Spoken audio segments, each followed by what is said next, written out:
exactly. Yeah, it's good stuff. Wow. So the key things for us at the moment and where the company started was obviously all about air quality and to the World Health Organization guidelines.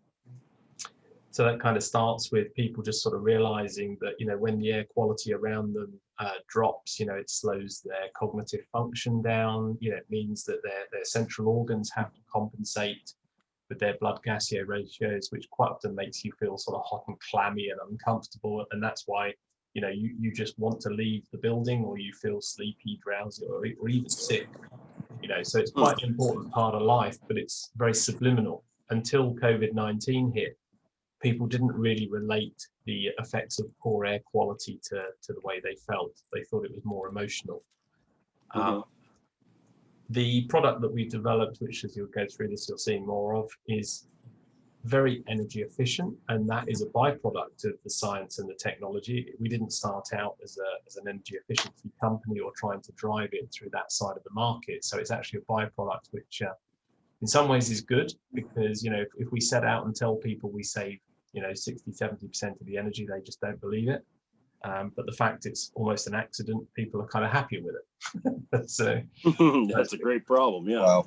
So the big one, of course, at the moment is the diffusion process, which we talk about, because gaseous diffusion breaks the particles down within the space, within the environment.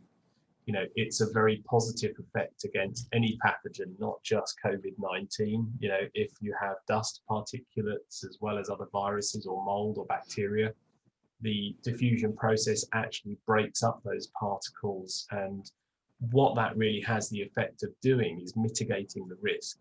So, without wishing to sound unpleasant, if we sneeze in an environment, typically a human will put out anywhere between 300,000 and 900,000 moisture particles in that sneeze. They will form a little cloud in front of us, and they will travel on the convection currents or the air currents within the room for anything up to 46 hours. So, Brian, I have a quick question right there. I did not know that. So, Brian, so when these other guys are doing their air purifications, because they're still using convection, that's still going to be happening, correct? Absolutely. Okay. So when these, as you say, the other people out there are talking about air purification, they talk about using things like ionization and UVC. And don't get me wrong, all of these things have a positive effect, but they can also have a negative effect. So whilst plasma occurs in Earth's atmosphere naturally, if we over-ionize the air and we create too much plasma, it's actually very dangerous for us. So, it's something where, when people just say, hey, we create more positive and negative ions than anyone else, that's not actually a good thing if you're over-breathing plasma. Okay. So with UVC, the UVC has to be, the air has to be subjected to the UVC for over 1 second for it to actually have any effect. And typically when we're looking at air conditioning and air handling units, we're talking about units which process, tens of thousands of liters of air per second.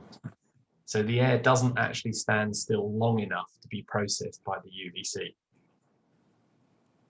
Okay. So this is kind of a lot of, I suppose, politely putting it, mumbo jumbo in the industry. There are units where the air has been slowed down so that it is subjected for 1 second, but that then really means that the unit becomes quite useless. So those units tend to sit in the ceiling to replace things like standard light fittings, but they only process around 800 cubic feet of air every 15 minutes. So that's like having 1 unit per person at a couple of $1,000s each. Wow. So if you have a couple, 2-3 people in the room, it's no good. Yeah, I mean, I recently priced up a job for a communal building up in New York, and the price of those units worked out to $16 million. Jeez. And that was before they took into account the running costs, because each unit is burning 800 watts of electricity. So they're actually purchasing it, then paying way more in electric. Absolutely. Yeah, absolutely. Wow. Okay. So coming back to the key principles of diffusion, it's all about gases and the gases being broken back to their constituent elements, and that in turn breaks up the particles in the room, but it disperses the particles in what we call Brownian motion, and that's a completely chaotic and random motion. So when you sneeze, instead of forming this little cloud in front of you on a convection current, those particles are literally blasted and dissipated across the whole of the space. Now, of course, that means that if there's 20 people in the space, there's a risk that each person might breathe in 10 particles or even 1,000 particles. But that's below what we call the critical dose. So from a clinical point of view, for a human to become sick, we have to ingest a critical dose that our immune system cannot deal with, and then we will develop the disease. So in other words, if you ingest 900,000 particles, your immune system, has some work to do. If you ingest 50,000 or even 10,000 particles, let alone 20 particles, your immune system's going to brush it off in 2 seconds and not even going to worry about it. Okay. So dynamic diffusion and dissipation is, the best way to mitigate the risk. Awesome. So moving on to air conditioning, our marketing guys have recently decided that they're going to brand this the con in air conditioning, because the general public tend to think that any air conditioning system heats and cools, but they also believe that it brings in fresh air and it conditions that fresh air to give them a healthy environment. So typically systems that we've got on screen at the moment, these cassette units, they do not bring in or control any fresh air. They are merely taking the air that's within the space that they are sitting, heating or cooling it and blowing it back in your face. So again, if somebody is sitting across the room who has COVID and is emitting particles, those particles are heated up, cooled down, and blown back across the entire audience. Jeez. Wow. So that, the top picture with the sort of slime hanging out the air conditioner, believe it or not, is not unusual. Many people don't clean their air conditioning units even annually, when the reality is, to keep a clean coil in an air conditioning unit, it should be serviced quarterly. Okay. Quarterly? Yes, yeah.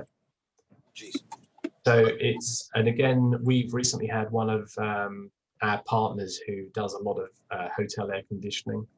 They finished a survey where they looked at just how fast the filters clogged up in a typical hotel room. And they actually found that after just 7 days, the filters in the air conditioning room in the hotel rooms was clogged up because every time you change the bedding, the lint off the bedding just blocks the filters. But the worst bit about that is they found that the filter was 90% human skin. Oh my God. Yeah. So, Thanks, Brian. I'm never staying in a hotel again. well, not unless you're in OAIRO hotel. So this sort of leads on to some great things, because you think of the bacteria as that skin decays, and all the air you're breathing in the hotel room has not only been rebreathed before you're now breathing through the bacteria of all that skin. Wow. So, it's the common thing that we hear from hoteliers is that somebody checks into a room, they walk into the room, it tends to smell a little bit moldy or musky, and I think we can all relate to that. So the first thing you do is you turn the AC on full blast. So, the air movement then obviously takes away a bit of that smell, but fundamentally it doesn't really take it away. It's just the fact we get used to it. And so every time we walk in and out the room, we tend to press the buttons, put the fans up, put the temperature down, because the heat and humidity affects obviously that smell and air movement. So that is all part of a much bigger picture. Okay. So the key to OAIRO, as I mentioned already, is the fact that we talk about dynamic diffusion, which is how the air and the gas molecules in the room move. But before we get to that, we are a complete atmosphere control. So we don't just do temperature. We are controlling the pressure, the atmospheric pressure within the room. We are tempering the air to the correct temperature for the set point. So that, that's whatever you choose when you walk into the room.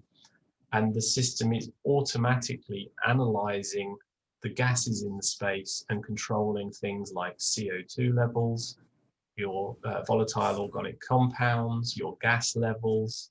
And so that includes anything where you may have a bacteria or a virus or a microorganism growing in the room. The system will automatically pick that up if it sees it and say, hey, I need fresh air. It will exhaust the bad air and bring in fresh air to replace it, whilst tempering it and controlling the atmospheric pressure.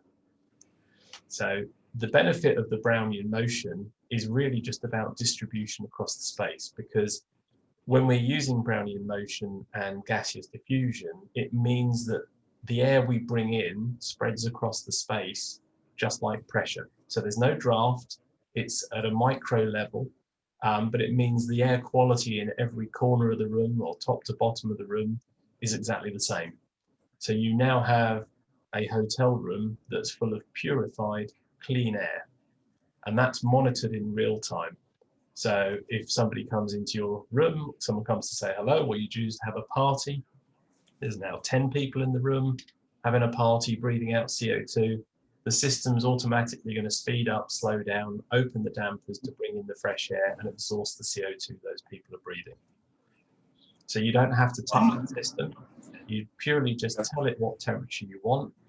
That it can be stored in the app so that it's in your profile. So when you check into a hotel, if it's an OAIRO system in the hotel, it will recognize your settings and it will automatically change your room to match your preferred settings. Wow, beautiful. And the app helps that happen. It's a sensor on the app that allows it to make that step. No, it's the sensors are actually on the wall unit, but the app gives Right. you the full control of it. So I shall run us into the video and you'll get a little demo. Sweet. Energy-saving atomixAIR, balanced for life. Conventional air conditioning and ventilation systems generate directed laminar airflows, spreading pollutants and germs further across the space. This means that the room does not mix in the most effective way. This also results in both stratification and pockets of temperature and pollutants, which could have higher levels of CO2 and cause headaches, illness and fatigue. These systems also cause unpleasant drafts, dramatically increasing energy requirements. The solution is as simple as it is effective. Instead of directed airflow, OAIRO's patent-pending atomixAIR creates dynamic gaseous diffusion, resulting in molecular motion known as Brownian movement. The atomixAIR process achieves a uniform distribution of temperature, humidity and air quality to ensure the entire room is ventilated without air stratification and pollutant pockets. High temperatures near the ceiling caused by warm ascending air are no longer an issue. There are also no more drafts near windows and exterior walls. This saves energy and means everyone is more comfortable. From theory to practice, while converting properties in Australia, Abu Dhabi, Dubai, Thailand and the UK, we had the opportunity to test the different effects of directed and atomixAIR flows, before and after the conversion. The fog is just a means of visualizing the airflow. The more evenly the molecules spread around the room, the better the air is mixed. To allow you to make a direct comparison, watch the two distributions in a live environment, one with a conventional system and one with the OAIRO atomixAIR. The ventilation system is installed in the ceiling and consists of micro-controlled supply and return air vents. After just a few minutes, you can clearly see the difference in distribution with the two systems. In the room without atomixAIR, the air does not manage to reach all corners of the room, and requires a lot more processed air volume, using excessive energy. The first pollutant pockets are forming. The fog is more concentrated by the ceiling. The fresh air would barely reach anyone sitting down in the office. With atomixAIR on the other hand, it mixes and is distributed uniformly across the entire space. This can clearly be seen here with the atomixAIR system. The uniform air distribution reaches right down to the floor. There is also a difference in terms of the lateral distribution. With atomixAIR, the fresh air has flowed evenly throughout the entire space, ensuring a uniform and superior air quality within the environment. Now we had demonstrated the atomixAIR technology, we would like to introduce you to the simplicity and convenience of the user experience. You may control your experience by either mobile app or wall-mounted control units. Both give you 24/7 access at the touch of a button. You are able to control temperature, air quality, lighting and blinds.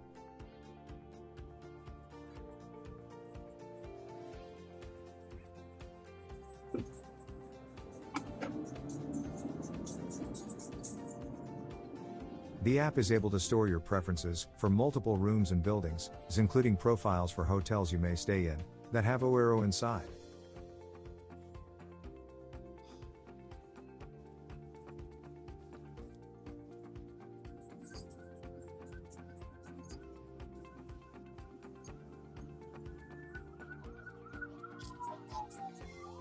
The graphic user interface is bespoke to each client, representing their brand and desire for complexity or simplicity. The system automatically monitors, controls, optimizes, alerts and reports based on 24/7 real-time data, using machine learning and artificial intelligence to ensure your building runs seamlessly.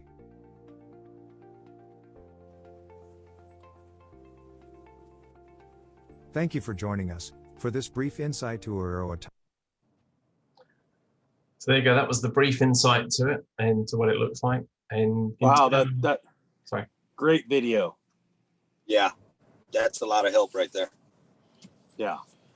obviously, you know, when we're talking to clients, you know, the key thing is people are sort of saying, well, you know, does this technology, where does it work? How does it work? So the great principle here is that, you know, science, that the physics of our universe doesn't change. So, you know, certainly the physics of our planet doesn't change. So whether we're putting this into a heating or cooling environment doesn't affect the technology and the science we're talking about within the space. And the engineering, i.e. the HVAC plant, will always be designed based on the location of where the installation is happening. So clearly, if it was in Alaska, you know, there's going to be a different energy and heating source requirement because of the temperature compared to San Diego. So it's, and I say that purely to bring the engineers back into their comfort zone, because if you tell them it's sort of one tech fits all, then they'll freak out, you know, because they know it doesn't. So, you know, this point is that we have an efficient technology within the building, within the space.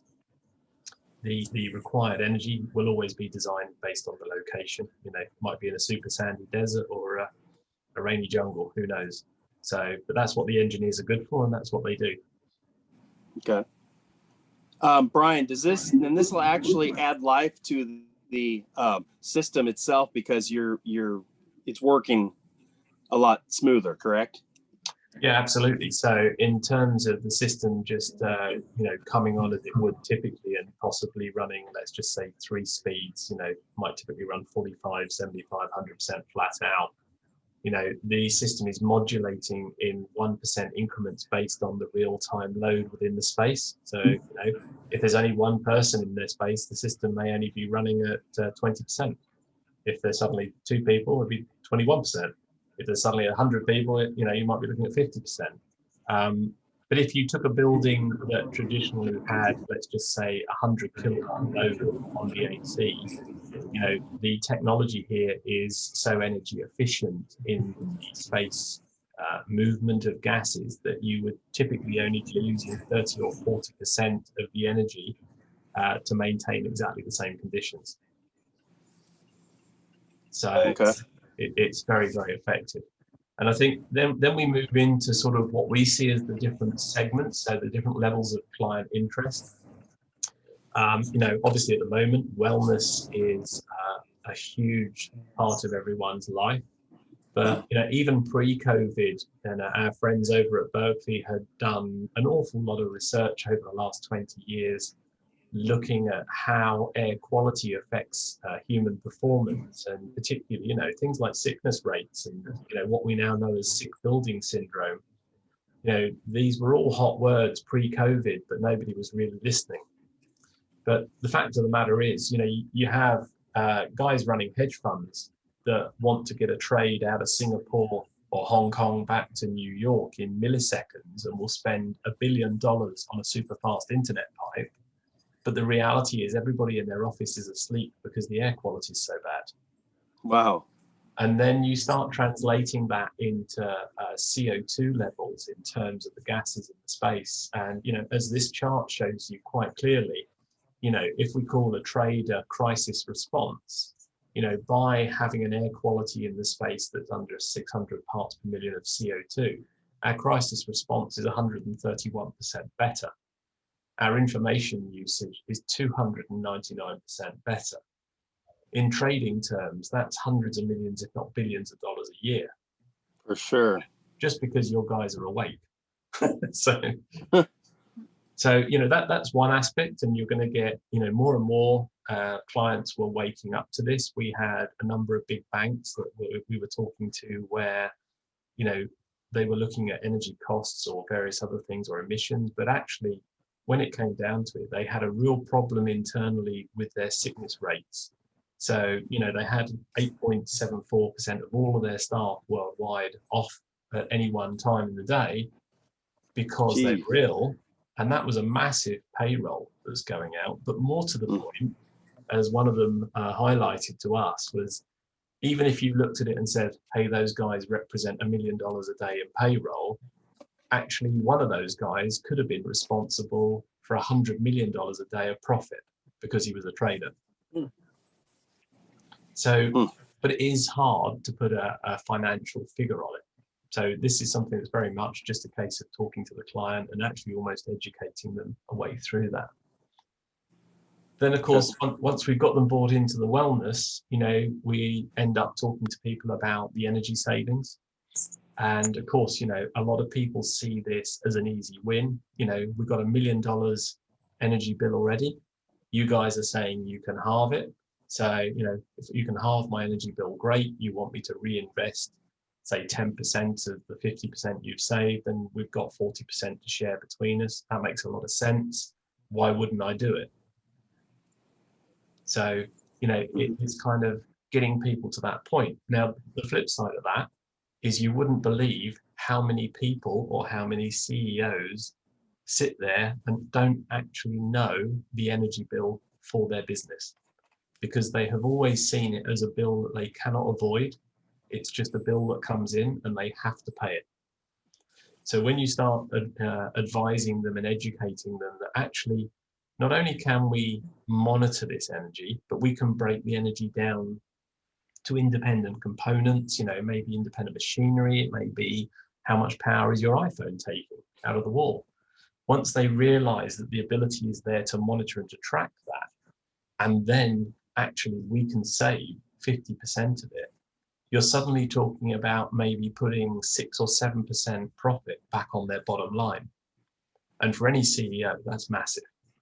Yeah. And the reality is, yet again, we're taking a bill that he already has today, and we're reducing it, and we're upgrading his asset, and we're refinancing it, and he's getting dollars back in his pocket. So there is no reason to say we can't afford to do this. There is no reason to put this off till tomorrow. In fact, if we do put it off tomorrow, we've just lost even more money. Why would we do that? Exactly. So, but as I say, that's a massive point of interest that when we very recently started talking to CEOs and sort of asking them, being honest, why some projects don't happen, the things that were said to us were, well, fundamentally, I didn't realize we could do this. And I also didn't realize it was going to have such a big impact on my business. And what then becomes interesting is the CEO turns to his engineers and he says, I want this, go and tell me how we make it happen. Now, before we made him realize that he could have this and it wasn't going to cost him any money, what he actually said to his engineer was, this looks interesting, tell me what you think. Now, the second one gives the engineer all the power in the world to say, forget about it, it's too much like hard work. The first one, the CEO said, I want it. It's, I'm going to have this unless you tell me it's going to blow the world up. So that is very critical, obviously, to get the man that signs the checks into that primary position. Okay. This one, I think, is possibly one of the most interesting slides that woke us up in the early days. We were at a conference where a professor at Oxford University was just running through a 10-year property study that they'd done of global property. And, he was saying that how the average yield worldwide had dropped to 3.16%. when even if we look back 15 years, properties were yielding anywhere between 10 to 20%. So if we look at the wealth of the family offices and, you know, the rich people that are out there, that yield is what keeps us all alive every year and keeps the wheels turning.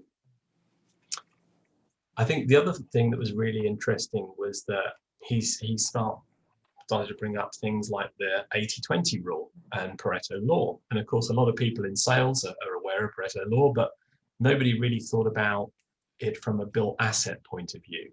So when we look at something like a $100 million tower as an investment, and that's the planning, the construction of the tower, etc.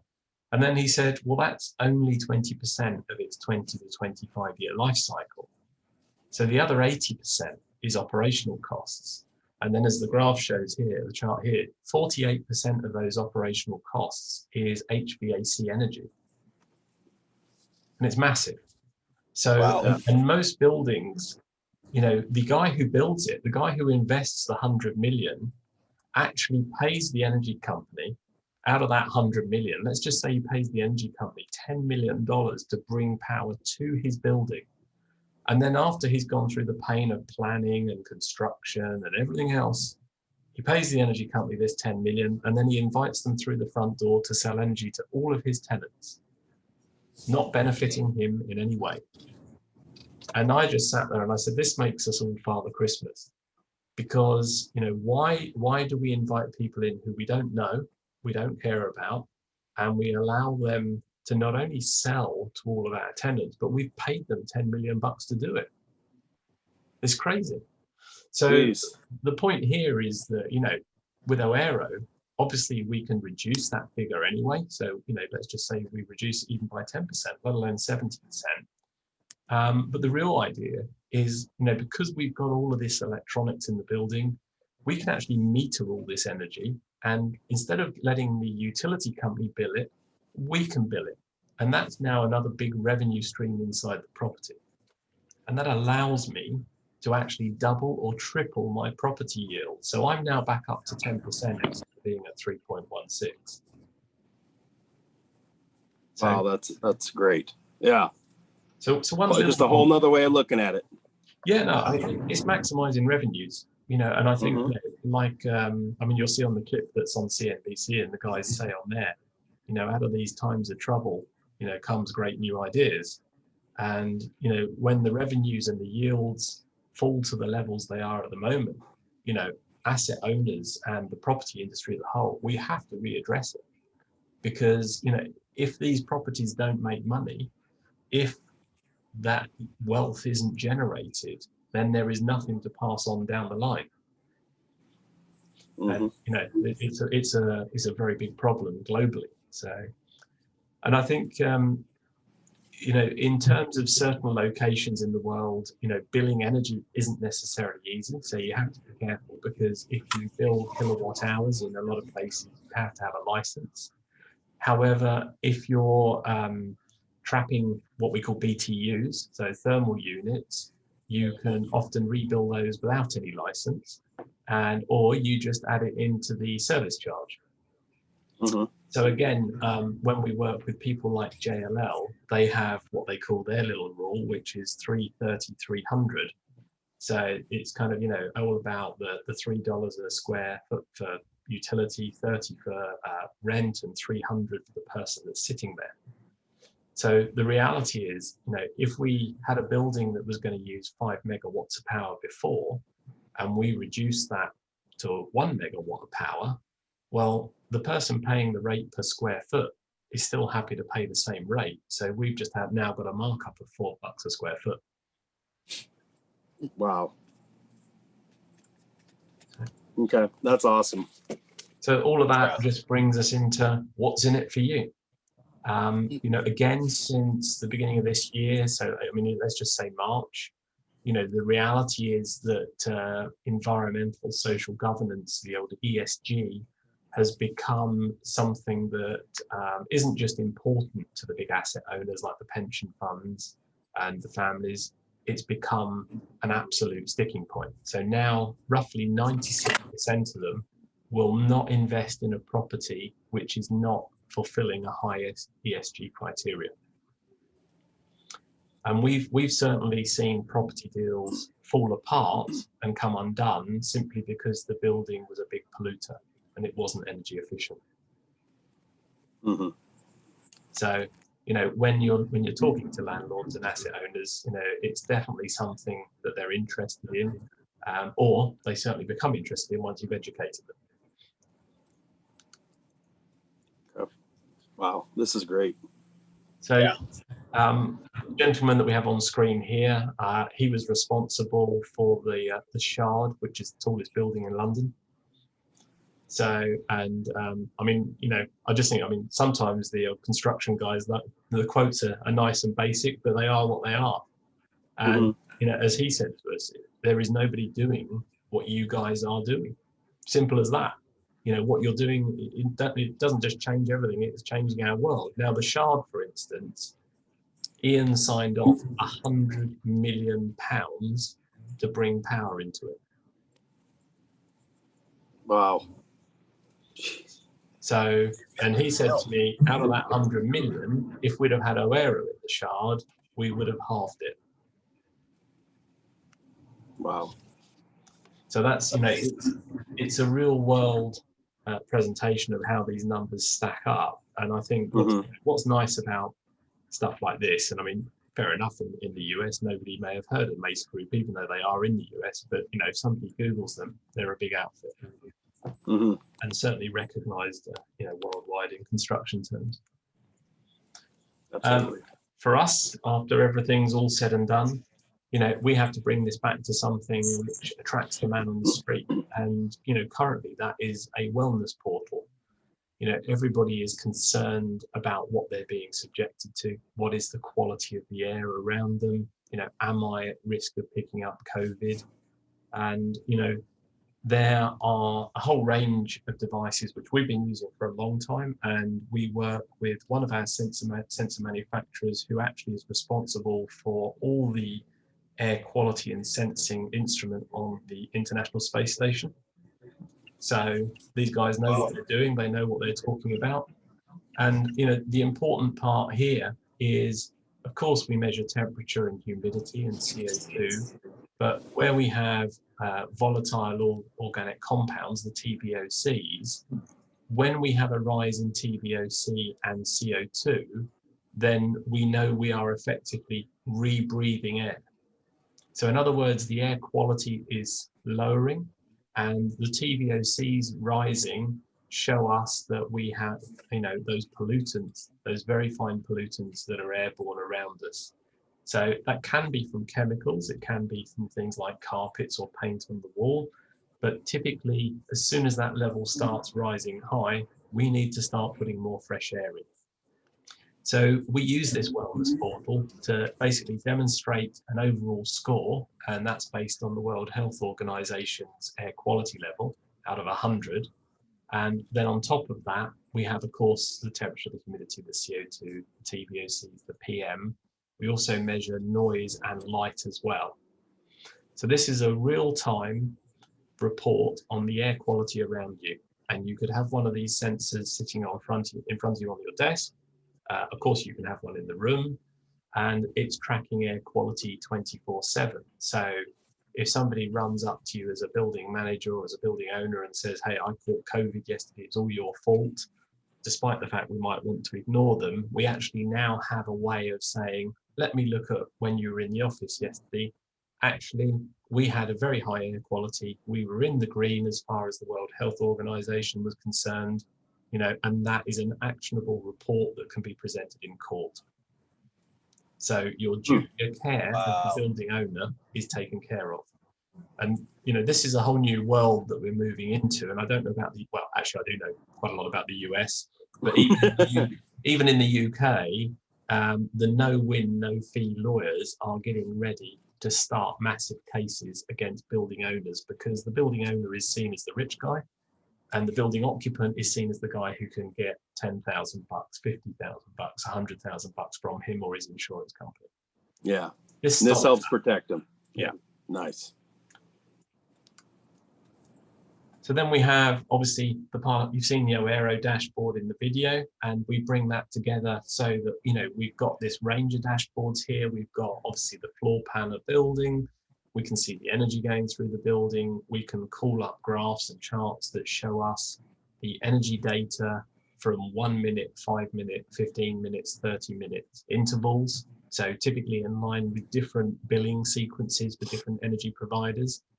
That data is captured for every single second of the day, the year. So again, you can track it, you can analyze it.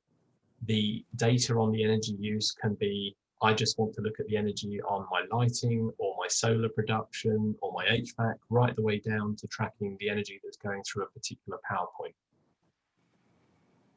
So, you know, you can detail that as much as you like, depending on how much you want to spend. Okay.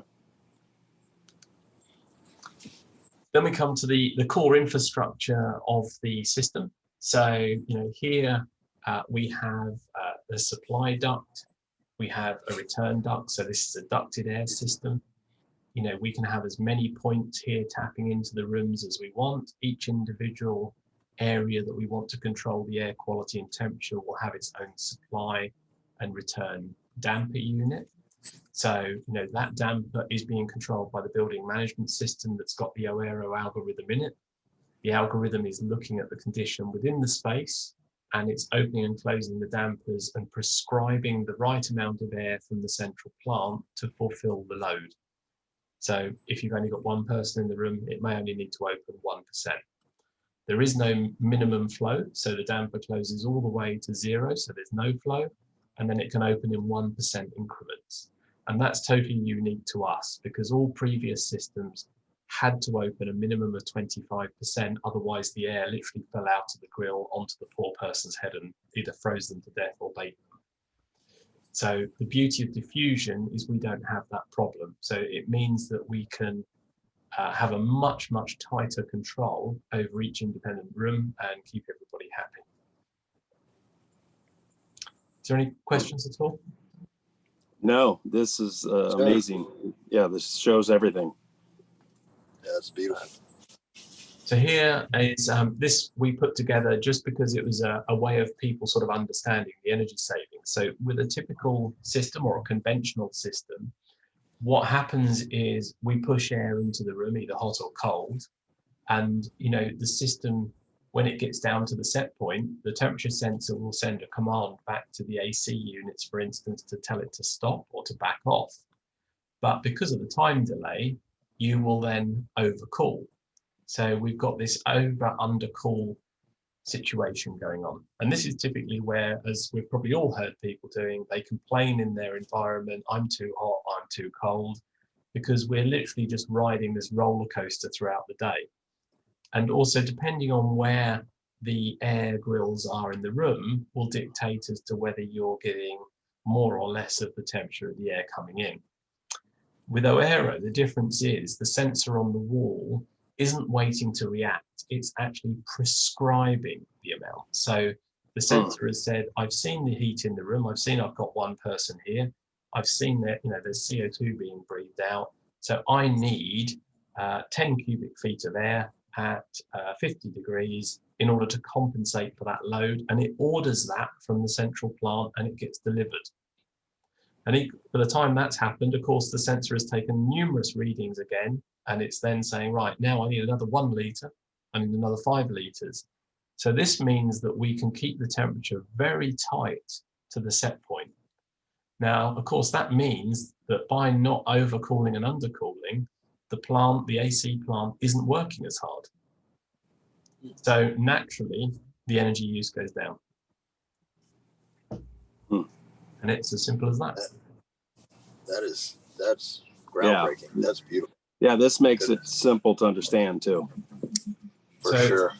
This is just a little bit about the energy metering and verification, which again, as I said earlier, a lot of clients don't realize just how detailed this can be. They don't realize, you know, that we can see energy flowing through the building, whether it's water, gas, electricity, 24/7 by the second. So, you know, making them realize they can have a very simple dashboard on their iPad or on their phone They can log into it 24/7. They can pull reports on the energy consumption for the month, the year, inside operating hours, outside operating hours. You know, it gives them the reassurance that people aren't playing with their data. Because, you know, if you say to a client, I'm going to save you $1 million, that just sounds too good to be true. So the first thing he tends to think is that you're going to play with the figures. Now, here is a situation where this data is time-stamped. We can, in actual fact, use blockchain if you want to timestamp it so that, you know, it's absolutely locked down to prove to the client.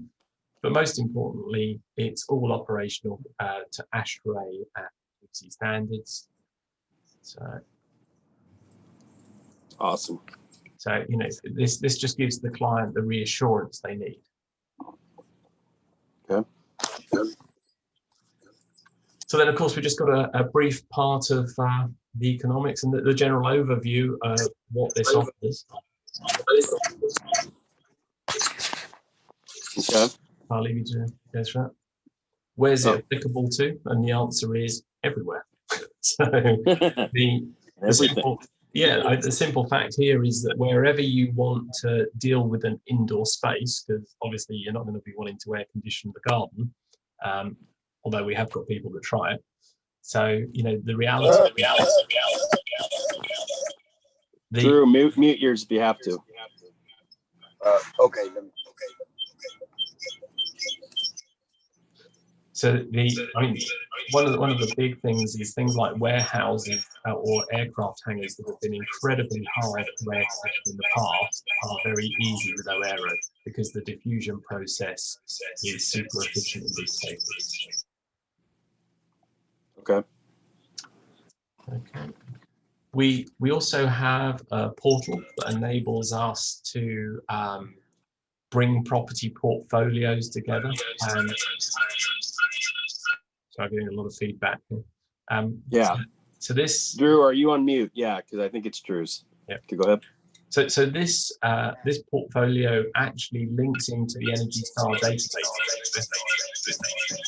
Oh my God.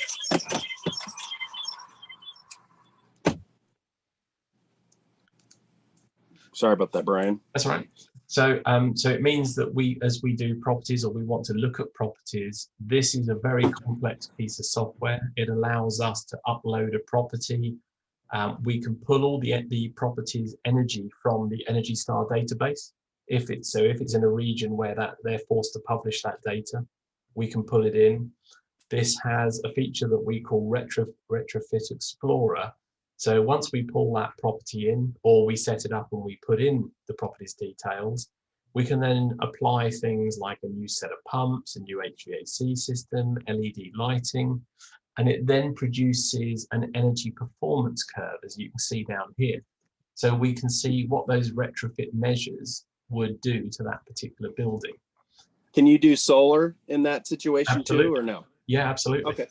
So this was developed again in conjunction with Berkeley and MIT in terms of the building physics behind it. And it's a very complex piece of software. It allows us to energy model these buildings. It allows us to then risk profile the project from a financial regulation point of view.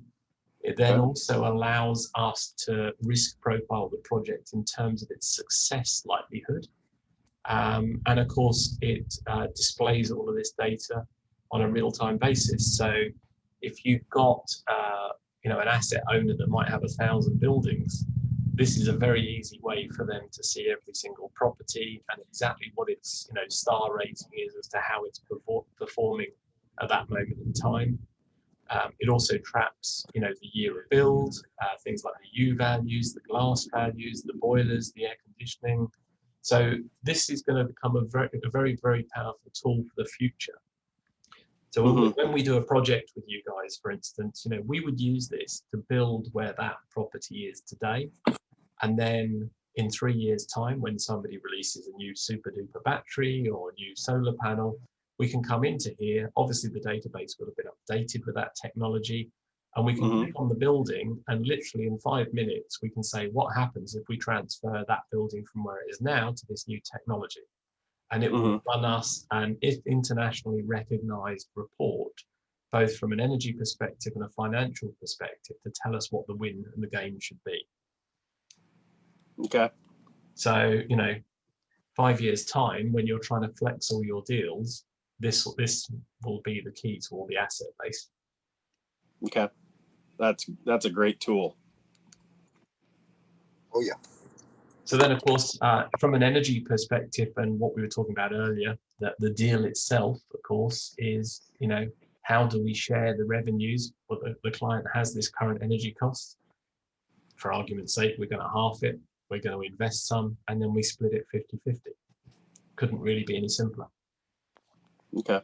And is there an option if they did want to pay for the infrastructure up front? There is an option for that as well, correct? Yeah, actually, we go slightly further than that, because in the installation, if let's just say there's $1 million to be invested, if we invest that money, then of course there's an interest charge on it. We have said to some clients, look, if you want to do the investment, then the 5% interest that was coming out of the savings pot, you get the 5%. Oh, okay. So not only do they get their 50% of the share, they're also getting a return on their cash. Nice. Okay. So that is almost a small price to pay to win the deal, if that makes sense. Because Absolutely. what we found was we had several hotel owners that were multi-billionaires, and of course they've got their left pocket has got their personal billions in it that they're looking to invest, and their right pocket is all their hotel business that they own.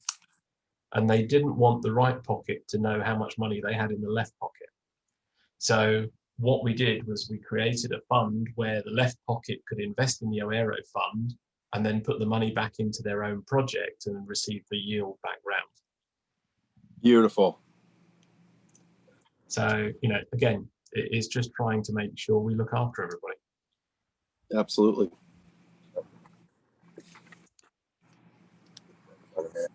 Okay. So then we move on to, how's this all going to happen in terms of identifying and assessing the process and how we put the installation in, how we work together, obviously, with the contractors, etc. But that's teaching you guys to suck eggs a little bit. So, but obviously, it's a process that we want to make sure, from a client's perspective, they see it's as simple as possible. Okay. The whole essence of the deal is a superior indoor atmosphere, and obviously that's turned into a scenario right now where you're open for business, because most assets, frankly, are not open for business anymore. If we combine the wellness dashboard with everything else, there's no reason why people shouldn't be back at work, because it's probably safer to be back at work in a building where their air quality and environment is being managed than it is to be sitting at home. So absolutely. Yeah. So I think, the key thing is people do say to us, well, where's this all come from? Or how do we know it's real? We work with a lot of universities around the world. We've got senior advisors like Dr. Daniel Hurd, who's a lead fellow. He wrote most of the well papers, the lead papers, the BRIAM papers, the ASHRAE papers. I think he's got 15 degrees to his name, as well as a couple of PhDs. Dr. Harry Kahn at University of Texas, and Paul Doherty, who actually appears on the CNBC feature. He was the original creator of the Building Information Management Tools at BIM, and a fellow of International Facilities Management. But actually, more importantly, he's a government advisor for the US, for Europe, China, and the UK. And he's working on a project with us at the moment for a new healthcare city in Greece, which is a $5 billion project. He's also working on a new cancer facility with MD Anderson, which he's recommended OAIRO is installed into that, which of course that will be some great PR for us. Okay. And the other end of the scale is, we're doing work with a lot of sports stars at the moment, and Sally Gunnell is one, as an ex-Olympian. So, one of the things I think even we hadn't really thought about was that, when you talk about training athletes, obviously oxygen and air quality is just so essential to what they do. But Sally's husband, John Bigg, is the head of Nike Endurance.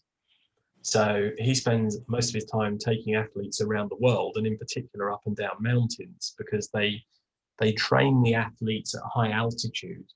And what that actually does is the athlete, when they're at high altitude, the air is thinner, so they develop more red blood cells. So they spend anywhere up to 6 weeks up the top of these mountains, running up and down like crazy. First few days, they go through a pretty, bad experience, and some are often very sick. But as their body compensates for that and they develop more red blood cells, they obviously acclimatize and they exercise through it. When you come back down from the mountain, because you have more red blood cells and the air is then denser, you have a much greater level of strength. So for around 2 weeks after you come back down from the altitude, your strength and your endurance increases by up to 23%. Wow. So that's and imagine for like NBA, sports arenas, what this would do for the athletes as well. Yeah. Oh, and so one of the interesting things is if you type into the web, oxygen canisters and all this type of stuff, you'll see that a number of the hockey players have tried, taking a breath of oxygen during halftime and all this kind of stuff. And, some people swear it makes them feel better and gives them more endurance. Others claim there is little statistics to prove that. Now, the reality behind that is depending on your your makeup, if you like, your biology, you will have different effects. But the human body is quite fickle. So a bit like the reason these guys take people up a mountain for 6 weeks is just taking a gasp of oxygen doesn't really do much. You have to acclimatize your body to it. It actually, it's day 4 or 5 up a mountain before your body starts producing any more red blood cells. So just taking a gasp from an oxygen bottle whilst playing a game, it's a bit of a placebo effect in reality. Okay. But turn that around and you suddenly turn a gymnasium or a training center into an atmosphere controlled zone, as you can do with OAIRO, and we can put athletes in there and we can train them at altitude for 8 hours a day, 10 hours a day. And with Sally and her husband, what we're working on at the moment in the British Athletics Training Centre is that there will be the training centre in terms of the gym and everything else, but there will also be a number of bedrooms. So using the system, we can actually create a high altitude atmosphere. So they Simulation, if you will. Yeah, they will sleep there. And then, of course, they will go and exercise the following day. So instead of having to go to Nairobi and sit on top of a mountain, they can sit at home. Wow. and gain 20. So that's it for the presentation for today. So, Okay, I had a couple questions real quick. Yeah, you covered everything I wanted to see and then some. The spray that you spray into the air handler. yes, yeah. So is that something that we, when we offer this, or is that a separate thing, or does it come together with this? Well, it's a separate product, but I mean, it's Okay. nothing major. I mean, you can, it's an antimicrobial product which can be sprayed into any air handler. Okay. The difference here is what makes it super efficient here is the whole diffusion process. Yeah. So yeah, no, I mean, just to give you an idea, I mean, it's really not very expensive. It's like $50 for 5 liters. So, Okay. you can literally put it in a sprayer and you coat the air handling filters every quarter, and that's fine. It actually has a residual effect for up to a year, but we just recommend that the air handler filters are cleaned quarterly and resprayed anyway, just for good measure. Versus every other product out there just pretty much kills it on contact and that's it, right? Yeah, no, absolutely. I mean, and this is kind of the shock horror moment because, since COVID, people have been selling pretty much everything as, a COVID. Oh, yeah, tons of this spray stuff.